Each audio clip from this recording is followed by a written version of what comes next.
आता व्हॅलेंटाईन डेचं सीझन चालू आहे, तर सकाळी-सकाळी उठून ह्यांना म्हणले, की व्हॅलेंटाईन डे चालू आहे आणि आज चॉकलेट डे आहे, तर मला काय घेऊन देणार किंवा व्हॅलेंटाईन डेच्या दिवशी काय घेणार?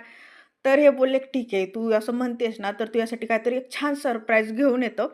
तर त्याच आनंदामध्ये मी घरातले पटापट सगळे कामं करायला घेतले. किचन वाटा वगैरे आवरून घेतला आणि ह्यांना डब्बा बनवून द्यायचा होता, पण ते बोलले, की "नाही, मी दुपारी जेवायला येतो."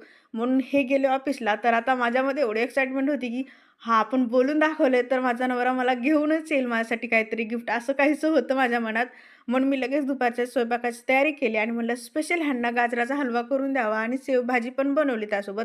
आणि गर्दी तर एवढी आहे, बघताय तुम्ही माझ्या 2-3 व्हिडिओमध्ये पण सांगितलेलं आहे, इलेक्शन आहे म्हणून खूप गर्दी आहे आता. तर खरंच खूप गोंधळ वाटतोय, आवाज एकदम मोठा वगैरे येतोय. तर सगळी कामं आवरून घेतली, बनाना वगैरे ठेवून दिलं. तर माझ्यासाठी काय गिफ्ट आणलं असेल माहिती आहे का? तर हे आणलेलं आहे जिंजर गार्लिक पेस्ट. आता बघू व्हॅलेंटाईन डेला काय भेटते वगैरे तर सांगते नंतर. अरे